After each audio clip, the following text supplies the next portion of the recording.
Hey there team, welcome back to the channel and welcome to my overview of the Thaumaturge. For those not across it, I do overviews almost daily. I also do a couple of reviews a week. But there's so many great games to cover, this serves as a way for me to triage it. So I have a look at the first 2 hours of the game. You know, like the Steam refund window, they think you can make up your mind in 2 hours. I kind of agree. So I look at the first 2 hours, I render a bit of a soft verdict, put it up here on the channel for you to be aware of the game, get a bit of info across, and yeah, it helps me decide what I will and won't review going forward. This video is supposed to be kind of short, punchy, we'll keep it under 10 minutes and I'll give you the broad strokes. And then keep an eye out to see if I do review it because I actually really like this. It's gonna sit high on the list. So Thaumaturge is being published by 11-Bit Studios. I'm a big fan of them as a sort of, well, I guess they're a publishing house now, but humble beginnings, they were, you know, just making their own games and they sort of have this, at least, reputation to me of covering different genres. In fact, Frostpunk 2 is going to be fascinating this year because that's their first sequel they've ever done. But they've done This War of Mine,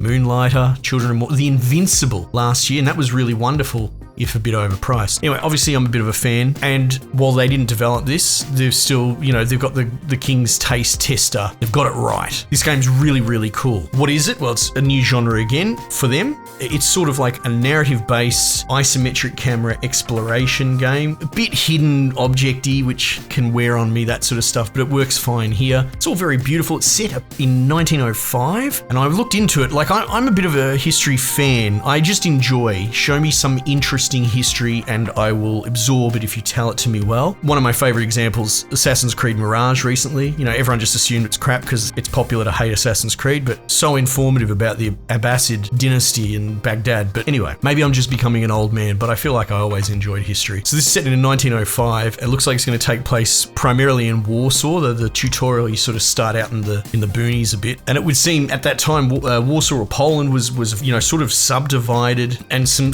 serious, you know, sort of infighting across it all. And from what I understand, if this follows it, it's probably the kickoff to the, you know, the civil war and issues that all happen in Russia going forward. Again, this is all stuff that I'm just picking up from playing it. It's not really my expertise, but it's really well told. It's quite fascinating. It's doing the thing where it ties you in with real characters in sort of fantasy adjacent history. Like I've teamed up with Rasputin of all people and he seems nice enough in this version, so that's cool. But I also came across a chick and apparently she's a pretty big figurehead.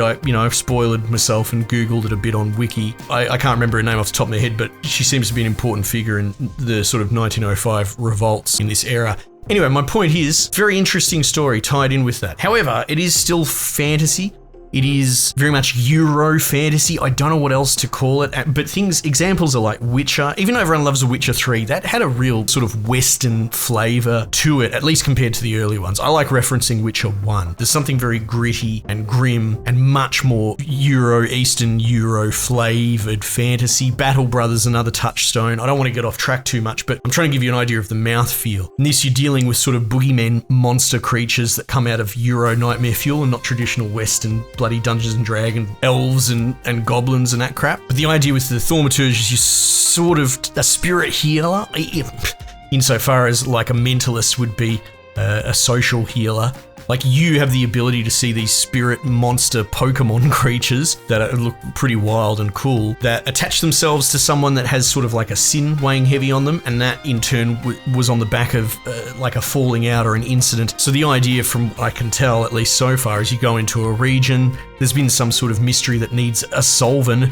Someone's probably been wronged or something very fueled with emotion. You know, they have their sort of emotional logos fingerprinted on things and you can sense it. So it is all very ethereal and unusual. It's really cool. It's quite compelling. It's told well. I think if not handled this deftly, this would be dumb, but it works quite well. The suspension of disbelief works. Hey, and the idea is that you're sort of going to pull on the thread, solve the episode of the week, and confront this monster thing, and potentially you can sort of absorb it into your soul. That's a Thaumaturge thing. But your guy is still quite junior, and he's kind of had a rough start already. So there's a lot there. There's a lot there. As far as the combat end goes, it is very much like a turn-based fighter game. It does remind me of sort of indie Slay the Spire type games, but I guess there's no real deck building or anything.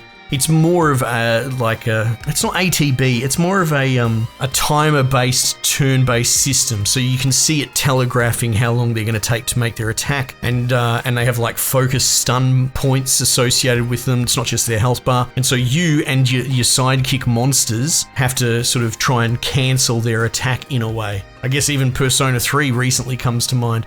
So it has that turn-based pet management, stun chain management sort of parts to it. I can't really lock it down because there's so many different flavors, but that should give you an idea of what you're in for. And yeah, it seems pretty cool. You've got your basic attacks and all that, but you augment them with these upgrades that you get. The fight music is is brilliant. We've already had so many, I'm a huge audiophile. I love game music, and this year already, we're going into the 3rd month, and games be great. But yeah, the combat's fun, the narrative's really intriguing, aesthetic is really, really clean and spot on.